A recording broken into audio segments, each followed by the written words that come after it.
Hi, and welcome to Lynes on Design. I'm Dr. Debbie Lynes, and I'm here today with Parrish Neville from Palmetto Electric. You know what's interesting about Lynes on Design? We really try to combine practical design tips with a little bit of psychology to create a home environment that's safe and healthy and fun. Comfort is the name of the game. We're really excited to have you here today. We're talking about saving energy, home audits, and Palmetto Electric. So again, thank you so much for doing this. You know, in getting ready and prepping for the show, we've walked around this house. The house was built in '58, and we've talked just about some maintenance things that I consider myself a pretty decent consumer that I've already learned. So the takeaway from this show is that you will learn some things that you can do in your home to keep it safe and energy efficient. So again, thank you so much. Let's talk a little bit about an energy audit and really what goes on in that. Okay, well, you know, we offer our members, because we're a member-owned electric cooperative, an energy audit. It's a walkthrough audit that where we provide the homeowners with information on how they can save money in the operation of their home, things that they can do to improve their efficiency overall, and also things that will make them more comfortable in the house, because comfort's a big part of it.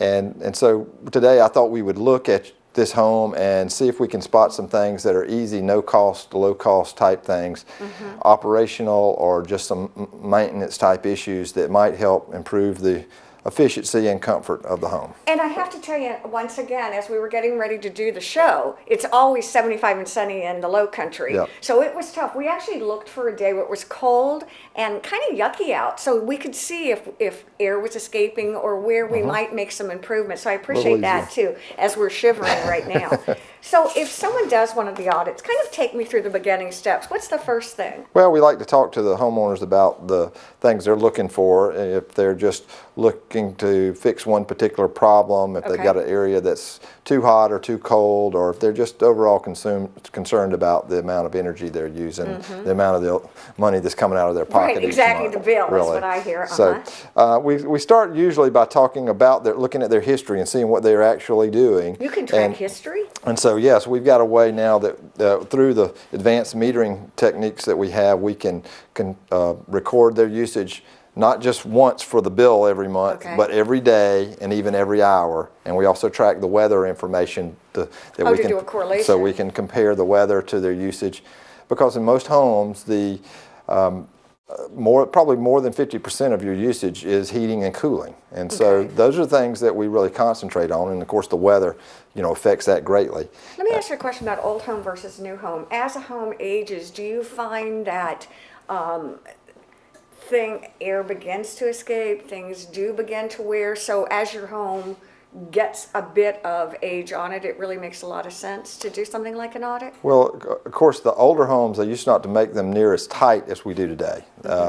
And so things are more leaky, the older homes, and so there are a lot of opportunities for you to make your home tighter and block a lot of that air that's escaping from your house that you've already paid to heat or cool.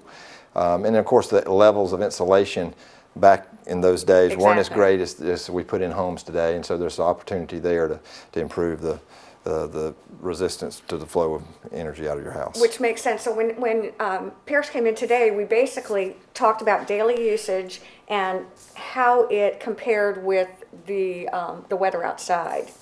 And what are these? This was your daily usage, and we could see the weather, how it affected. As the weather went up and down, so did the electric bill.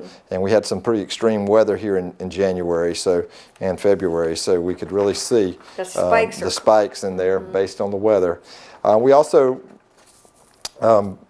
took a look at the hourly information. So I just picked a couple of days here on some of the colder days where we could see the actual magnitude each hour of what type of consumption was going on in the house, and looked at that compared to the weather and talked about what might have been going on in the house. When you talk about what type of consumption, what does that actually look like? Is that like running my dishwasher, my laundry, my kitchen? Yeah, the heating and air and water heater and the refrigeration equipment usually are big. Also, you know, there can be other items in the house, equipment like pool pumps and other type of refrigeration. Some people Okay. have big coolers and things like that that What might are we add going to take a consumption. look at during the show, these first segments specifically? Well, we're going to look at some things that have to do with the heating and cooling of the house, really. Okay. So we're going to take a look at the maybe the thermostat to start with. It's always a good place to talk about the thermostat and how Okay. that's controlled. And then we'll take a look at the some of the air filters and Okay. some other issues where you might have air leaks in the house, where you might have some big drafty areas. And since we have Palmetto Electric and Parish Captive, we're going to have two segments, and we're going to take the entire show to show you some great maintenance tips here from Palmetto Electric. So let's go look at the thermostat first. Okay, All right, let's sounds go do good. that. Come on. Okay, here's my thermostat.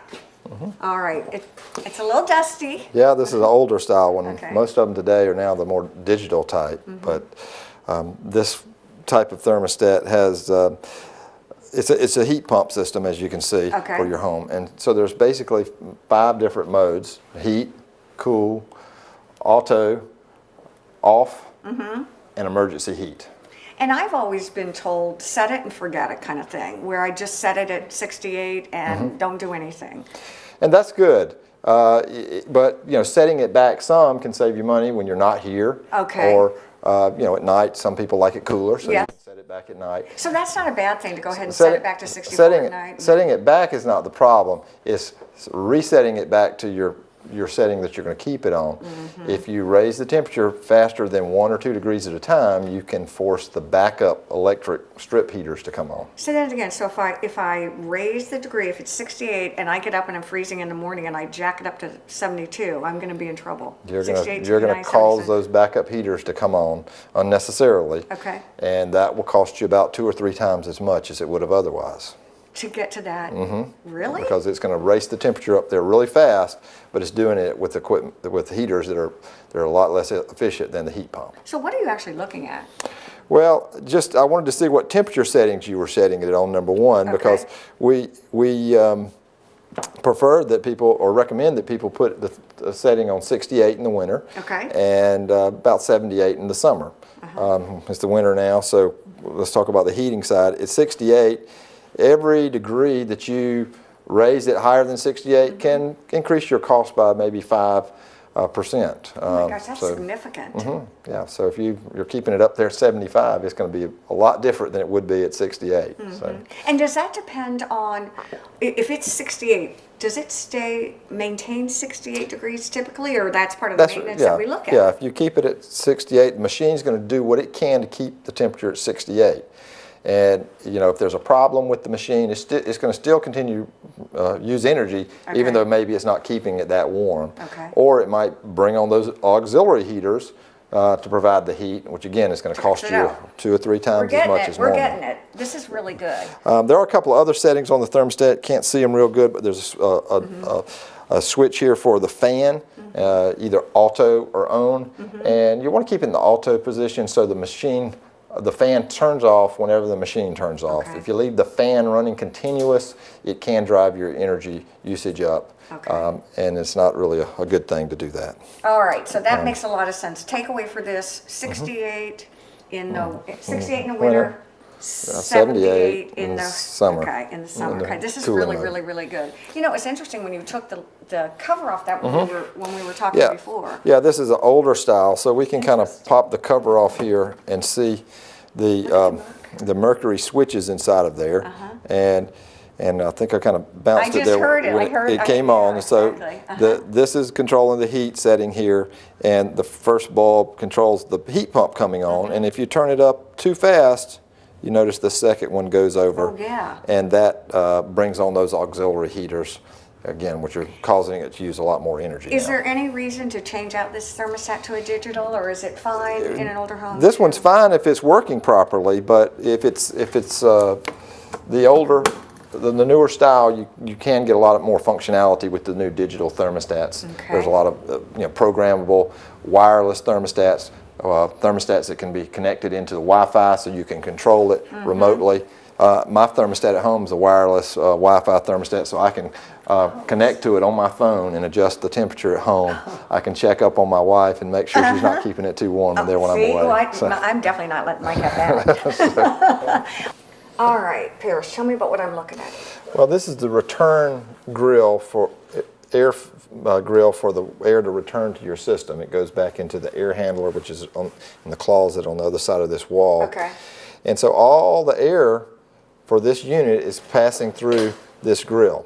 So inside the grill, we've got the filter here. Okay. And as you can see, this filter is pretty dirty, and you know there's lots of dust built up all around it here. And so this filter, let's just talk about the filter for a minute. You see it's dirty, and it's also what you'd call a pleated filter. It's got the pleats in it. And the reason they pleat this type of filter is because the material that it's made out of is very resistant to airflow. So air has a hard time getting through there, so they're giving you more surface area for the air to flow through. All right, that makes sense. Yeah, the problem with this type of filter is that they are very restrictive, and you do have to change them very often, and they're more expensive. Okay. So I prefer, and we recommend that you use a basic, more disposable fiberglass type filter. Now more debris can go through the filter, but it will catch the majority of it. And you know, but more air is going to go through it. Just asking a basic question, what is actually collecting here? Just the dust? It's dust and particles that are floating around in the air. Okay, period. How often do you recommend cleaning a filter? Well, it just depends on the situation. Yeah, this and what type of filter you're using. These type of filters need to be checked regularly and changed. I believe they said this filter was only about 3 months old. Okay. So you know it's really in need of changing. We did bring we got a new one here. We're going to replace it with. What would determine how dirty the filter gets in what time? Is it dogs, kids, animals, where you live? All that's going to go into it. You know how it's going to affect how much how often you need to change it. You know there are other filters though. You know, like I said, the real basic ones. You know, you'll still have to change them periodically. And the other important point of the filter is it's not really designed to keep your equipment totally clean. So you need to have your system serviced at least once or twice a year. All right, and again, takeaways, service your system once or twice a year, clean your filter, check your filter, but also don't necessarily use these pleated. Yeah, and they're very expensive. You'll find them several dollars a piece, where the real basic ones are, you know, a lot cheaper than that. Wow, these are, I love practical.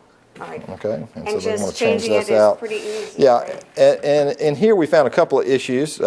This is the return plenum where all the air goes back in there. Lots of dust, as well as some mold on the surface there. A few critters in there, it looks like, too. And so, you know, having this whole space cleaned and all is going to be good for your air, because you're breathing the air that's going across all that. This is amazing. We're going to take a quick break. We're going to come back. Once again, we're talking about energy audits with Palmetto Electric. We're talking about some practical things that you can take away from this program and do in your own home. So stay with us. We'll be right back here on Lynes on Design.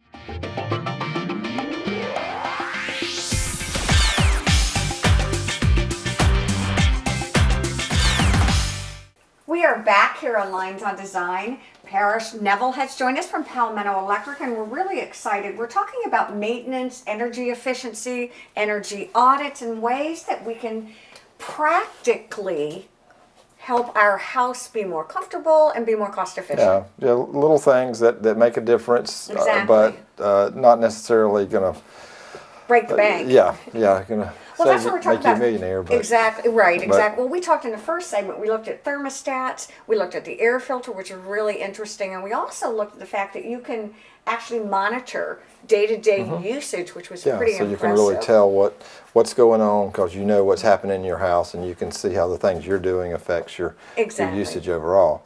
One of the things that you said that was really interesting to me is that we're not really talking drama here either. We're talking about, again, just being fairly pragmatic. What are we looking at here? Yeah, we're in the hallway here, and there's some steps that go up into the attic, and most homes have these. So this is an opening into your attic. You know, your attic's unconditioned, and so this is a place where a lot of people lose energy. The steps going up in the attic are not insulated most of the time, and they're not sealed properly. And if you take a look at these steps, you can see they don't close properly. Oh, I never even noticed that. Air can come right through that crack around there.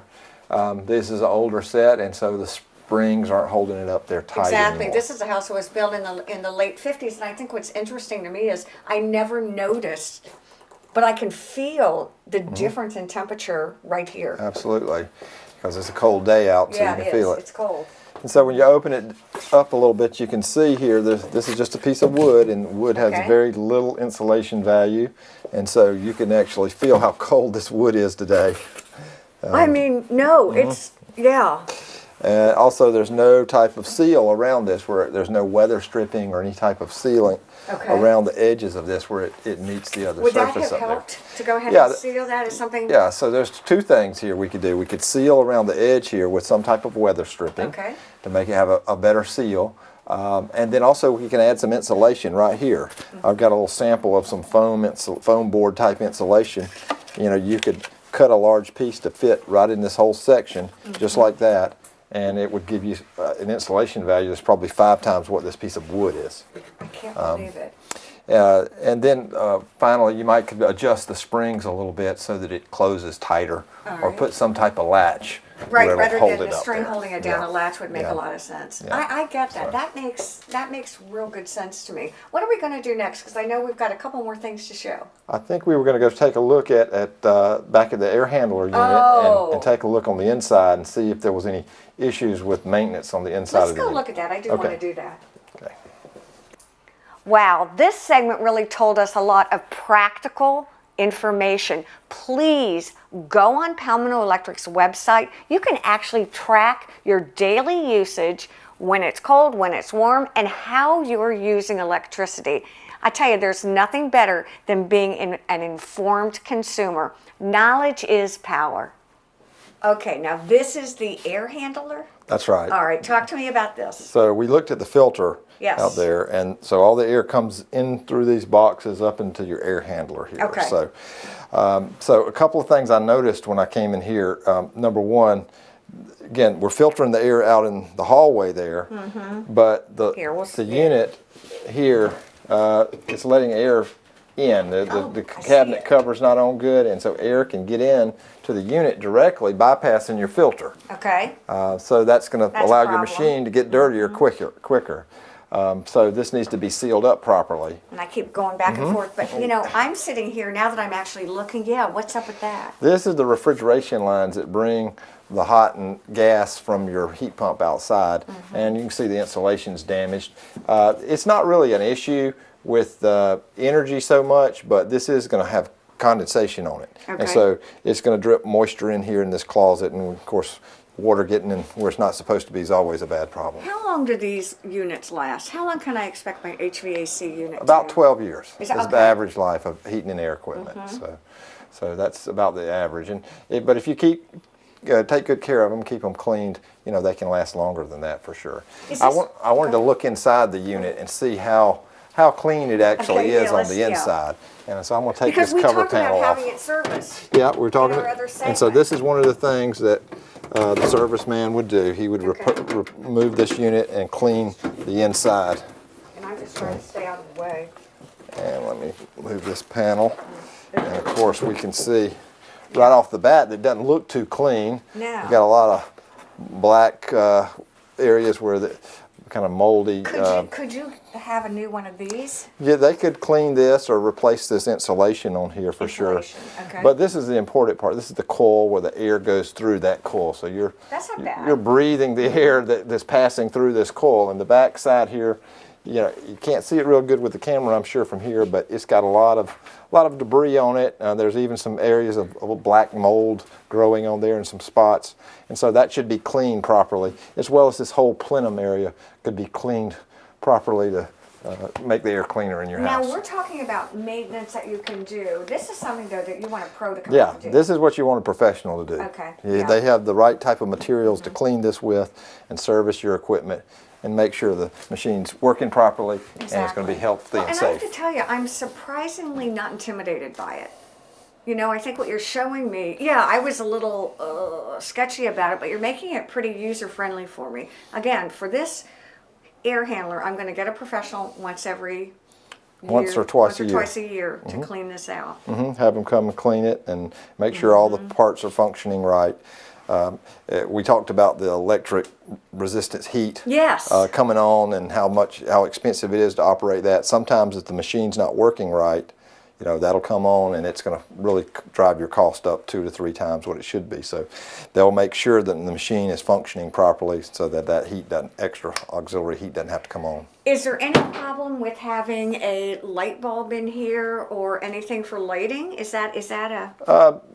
No, not here, but I did notice this when I was in the closet. I noticed you had a box of light bulbs here. Yes, a fluorescent. I do. The fluorescent tubes, you had those in here for some spares. And I brought a special Is that fluorescent this bulb. here? You want me to grab Actually, it? I've got it right over Oh, here. Here it okay. is. Here Here it is. Good. Look at this. And this is a replacement fluorescent bulb, but it's not fluorescent. This is Okay. LED.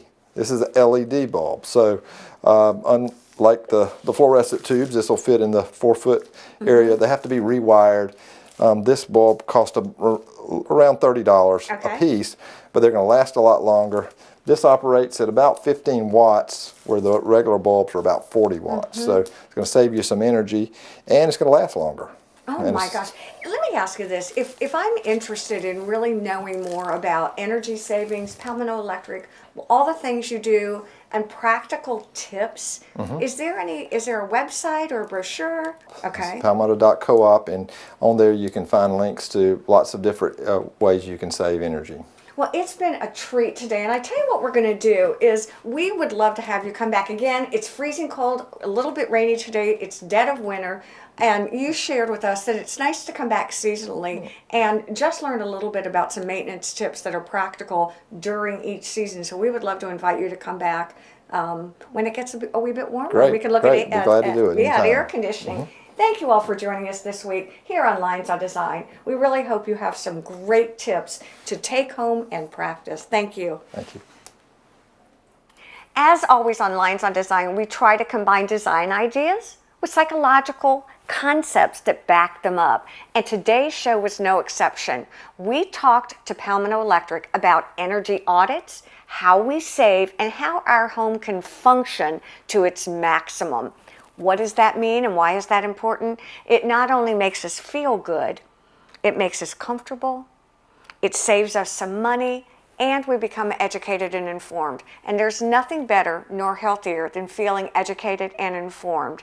We want to thank all of you for joining us here on Lynes on Design. Every week, we hope to bring you information that you can take back and use to create a healthy and healing space.